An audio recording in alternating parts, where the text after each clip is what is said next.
What is up, enthusiasts? It is Cedar Flags here, and welcome back to another one of my videos. Now, warning before I start this video, this is going to be a very controversial video, I suppose, and I cannot wait to see the comments below.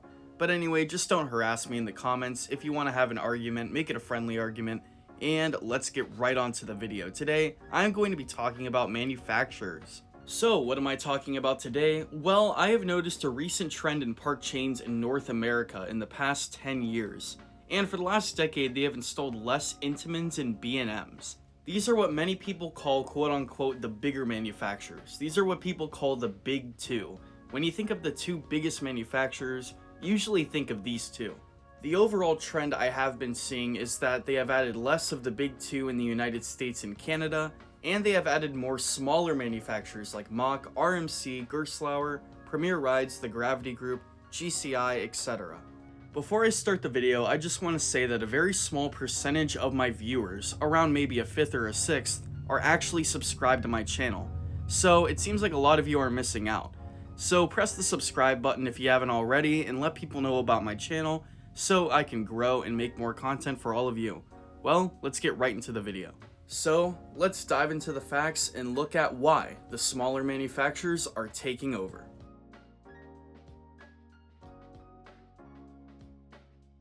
Before I get any further, I just want to say that this is a trend I've only seen in North America. In Europe and Asia, many of these coasters are still being installed, but in the United States and Canada, I definitely see a lot less of this than I used to. If we look back in the 2000s, the Intamins and B&Ms of America were thriving. 25 B&Ms were built in North America from 2000 to 2009. Compared to 2010 to 2019, there were only 11 built. And when it comes to Intamins, 19 were built from the years 2000 to 2009, while only 8 of them were built from 2010 to 2019. Six Flags, on the other hand, added 14 B&Ms from 2000 to 2009, and only one, being X-Flight at Six Flags Great America, was added after. Both of these companies in the 2000s were honestly unstoppable, coming out with coasters every single year, and maybe even multiple on some years. Six Flags really expanded with all the money they had, adding over 20 coasters in the year 2000. In the 2010s, we've seen the rise of some smaller manufacturers coming to the major chain parks, with the Premier Rides Skyrocket 2s and Skyrocket models, with RMC in their hybrids, with Mach in their multi-launch coasters, and with Gerstlauer in their new gen Infinity coasters. So let's look at why this happened and why it continues to happen to this day.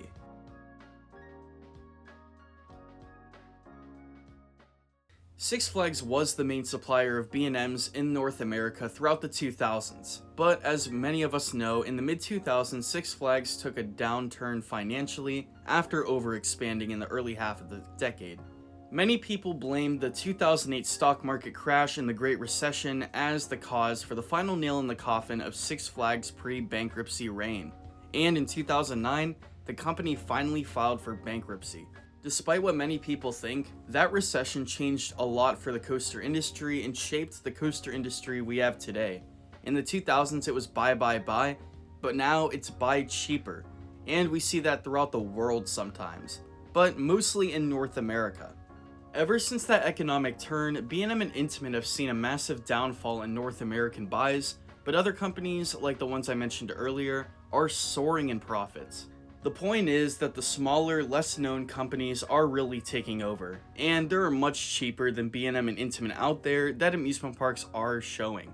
Let's look at some of the individual companies for an example, looking at Six Flags being the most prime example. Like I said earlier in the video, the last B&M they installed was in 2012 with X-Flight, and with Intamin roller coasters, well, you could forget about that.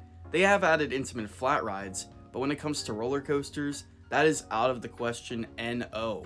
Looking at companies like RMC, Six Flags were the people that got RMC on their feet in the first place. They were the first ones who offered to make a coaster, and looking at their record ever since, it's really paid off. Starting with New Texas Giant, and then going with Iron Rattler, and expanding on from there, more companies caught on and the company expanded like wildfire. And some people might even say that it's up there with B&M and Intamin as the big three. They have also added a lot of Premier Rides roller coasters, and seems like the manufacturer that they have the most traction with. Look at rides like Full Throttle, Superman at Discovery Kingdom, and West Coast Racers.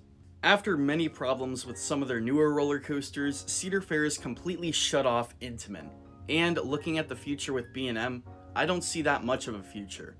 I mean, I'll talk about the future in a little bit, but they have been adding one B&M a year, but they have been reaching out to other manufacturers such as RMC, Mack Rides, and Gerstlauer.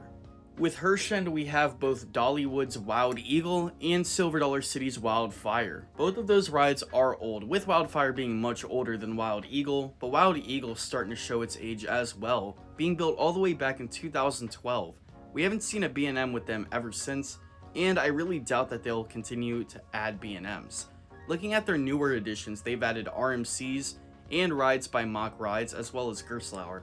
So they're dabbling in the small manufacturers as well, and I could definitely see them continuing to do so.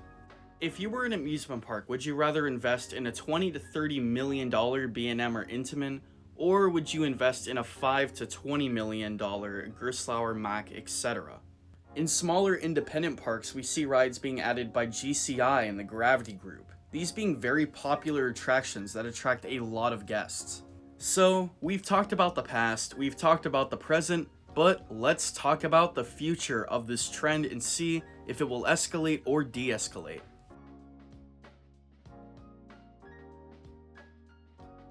For America, 2020 has been an absolutely massive year for both Intamin and B&M. With Intamin, you have Pantheon and Velocicoaster being added to the mix, and with B&M, you have Emperor.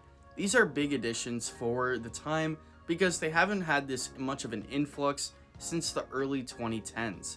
There are a few companies in recent years that have started to dabble more into Bolligard Mabillard specifically, but I do have to say I feel like that will soon come to an end, and B&Ms will be added at an even shorter rate than before.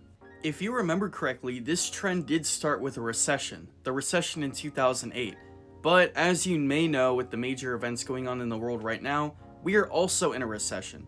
In 2020, specifically March, the stock market absolutely plummeted after COVID-19 panic. So if the trend started with a recession, I could only imagine this recession making this trend even worse.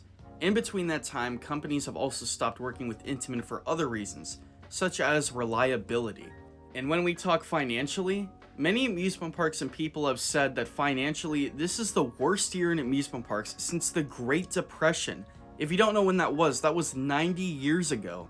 And we've had great and okay coaster seasons since then, but 2020, oh my goodness, this has been a monumentally bad year for rides. And it's definitely not something that everyone's just gonna bounce back from immediately. In the next, I'd say 5 to 10 years, we're gonna see mostly these small manufacturers become even bigger, and companies like Intamin and B&M becoming even smaller. Of course, I could be wrong, but I could definitely see Cedar Fair adding less B&Ms, and maybe once every 2 or 3 years, instead of a B&M every single year. A major prediction I have is that both Mack and RMC will be the new big two in the United States by the year 2025, and Intamin B&M will almost be exclusive in Asia and Europe. I know that's a pretty big prediction, but looking at the way things are going now, I could definitely see this being the new big thing. I know a lot of people do, but personally, I don't have a big problem with this. Companies come and go, and I think that companies will continue to evolve and coasters will continue to get better, but with different manufacturers. But anyway, what did you all think about this video? Did you like it? Was it okay? Let me know down in the comments below. Like, unlike, do whatever, and subscribe if you haven't already. This is Cedar Flags, and I will see you all later.